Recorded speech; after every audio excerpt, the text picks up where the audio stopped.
Video बना और उनके ही शिष्य भक्त परिकर के द्वारा यह पुनीत भागवत का आयोजन किया जा रहा है।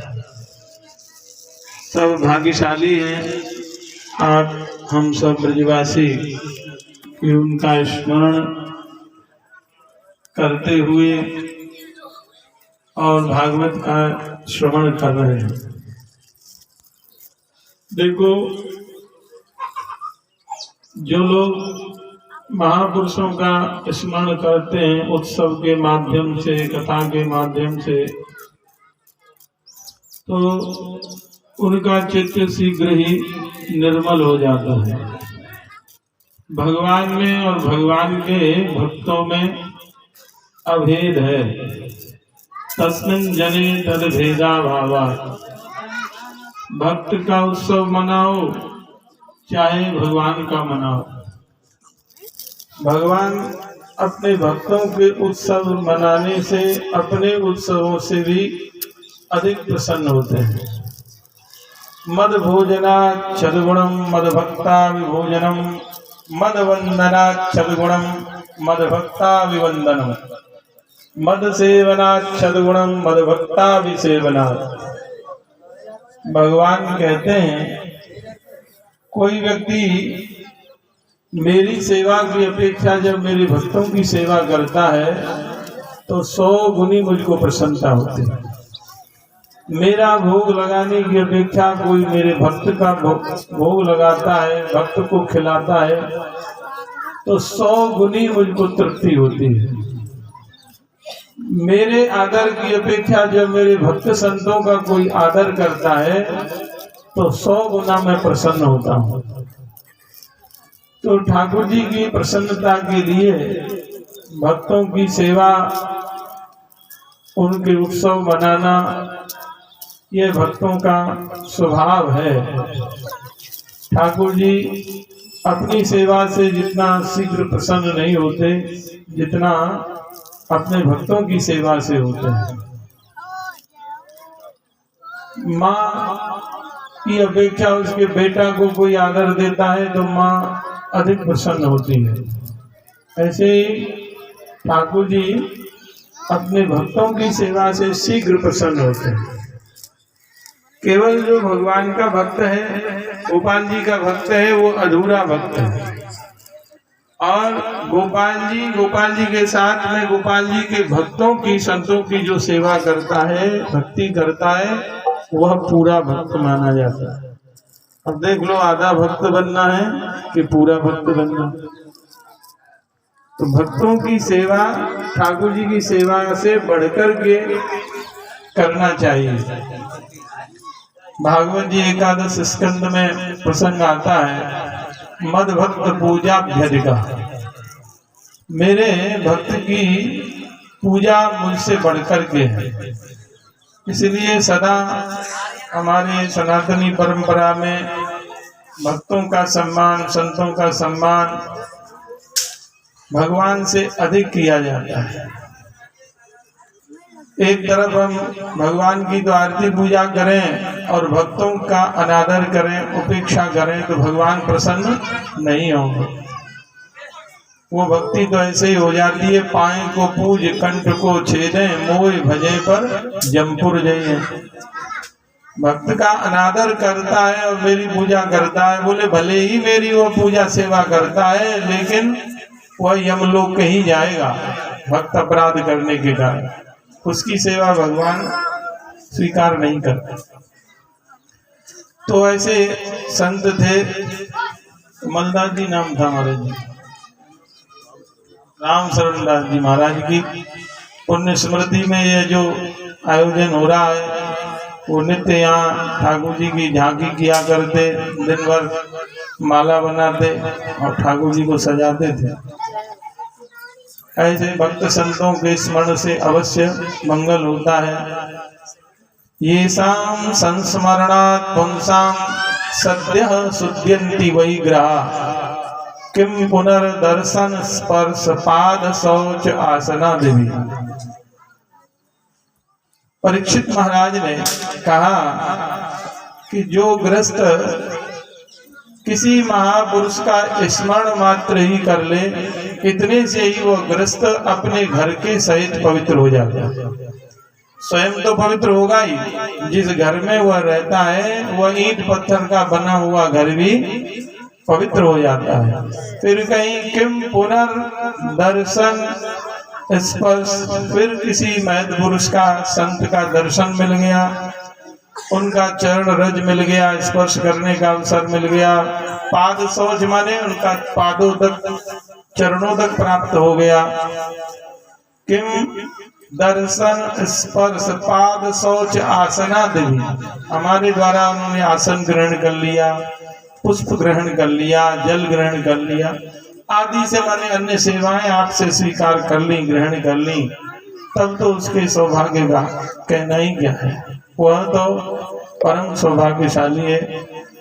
तो ब्रजवासियों का तो सहज स्वभाव होता है, साधु संतों से प्रेम करते ही हैं, और संतों का भी स्वभाव है वो अपने आराध्य ब्रजराज श्री कृष्ण से भी अधिक ब्रजवासियों में भाव रखते हैं, और उनका उसी ठाकुर जी के भाव से आदर करते हैं, तभी भक्ति सिद्ध होती है। अरे ब्रजवासियों के क्या चले, यहाँ के जड़ चेतन लता वृक्ष इन सब में भाव रखना चाहिए। ये सब दिव्य है, बड़े बड़े ऋषि महात्मा यहाँ लता पता के रूप में विराजते हैं। ये पर्वत यहाँ बैठे हैं, ये ब्रह्माचल पर्वत है, साक्षात ब्रह्मा जी यहाँ पर्वत बन करके बरसाने में श्री राधा रानी की चरणरज प्राप्त करने के लिए विराजते हैं। तो यहाँ ब्रह्मा जी उनकी चरणरज के लिए विराजते हैं। बड़ी बड़ी ऋषि महात्मा यहाँ निवास करते हैं लता पताओं के रूप में। यहाँ का बैठना ही भक्ति है, और यहाँ बैठ करके उनकी लीलाओं का स्मरण करना, उनके भक्तों का स्मरण करना, तब तो कहना ही क्या, सोने में सुगंध है। तो ठाकुर जी की लीला स्थली नित्य लीला स्थली है, गहबरवन धाम सांकरी खोर। तो यहाँ बैठ के आप सब लोग भागवत के माध्यम से भगवत चर्चा सुन रहे हो, ये ठाकुर जी की कृपा है। और हम तो सबसे यही प्रार्थना करते हैं कि आप अपने अपने घरों में भी नित्य ठाकुर जी का स्मरण कीर्तन नियम पूर्वक सब लोग किया करें। ब्रज का स्वरूप यही है, घर घर तुलसी ठाकुर पूजा, दर्शन गोविंद जी को। मीरा जी का पद है, वृंदावन की बरसाने की ब्रज की विशेषता क्या है, हर घर में तुलसी की पूजा हो रही है, हर घर में गोपाल जी की पूजा होती है, हर घर में गौ सेवा होती है। घर घर तुलसी द्वार पे गाय, वह नर नरक कबहू नहीं जा। जाके घर में तुलसी जी का विरवा हो और गाय खूंटा पे बंधी हो, गौ सेवा हो, तुलसी सेवा हो, गोपाल जी की सेवा हो और हरि नाम नित्य हो, उस घर में रहने वाले कभी नरक नहीं जाते। वो तो नित्य धाम में ठाकुर जी के धाम में ही जाते हैं। तो ब्रज में जन्म लेकर के, ब्रज में जन्म लेना कोई साधारण पुण्य का फल नहीं है। यहाँ जन्म लेने के लिए उद्धव जी ब्रह्मा जी प्रार्थना भगवान से करते हैं, आशा महो चरण रेणु जुषा महम श्याम वृंदावने किमपि गुल्म लतौषधीनां या दुस्तजम स्वजनम आर्यपथम जहित्वा भेजुर्मुकुंद पदवीं श्रुतिभिर्विज्ञा। उद्धव जी प्रार्थना करते हैं, आए थे ब्रज में ब्रजवासियों को, गोपियों को ज्ञान देने, समझाने। अभी आप लोग प्रसंग सुन रहे थे। उद्धव जी को ज्ञान का गुमान था, अभिमान था। ठाकुर जी चाहते थे कि ये प्रेमी भक्त बन जाए, पूरा ज्ञानी ना रहे। देखो, उद्धव जी को भगवान प्राप्त हैं, श्री कृष्ण प्राप्त हैं, उनके नित्य सखा हैं, मंत्री भी हैं, उनके संबंधी भी हैं, परिवार में जन्मे हैं। भगवान प्राप्त हैं। भगवान की प्राप्ति से भी बढ़कर के कौन सी प्राप्ति है जिसके लिए ब्रज में भेज रहे हैं, नंदगांव भेज रहे हैं, बरसाना भेज रहे हैं, जाओ ब्रज में, वहां पत्र लेकर के समझाना, सबको हमारा संदेश भी देना। ठाकुर जी की प्राप्ति से भी बढ़कर के ठाकुर जी का प्रेम है, और ये प्रेमी तब तक बनेगा नहीं जब तक प्रेम की पाठशाला में जाएगा नहीं। तो प्रेम की पाठशाला ये ब्रज भूमि है, बरसाना धाम है। तो यहाँ उद्धव जी आए हैं, अभी सुन रहे ना आप लोग, ज्ञान की बाजी डमडमी और प्रेम को बाजो ढोल।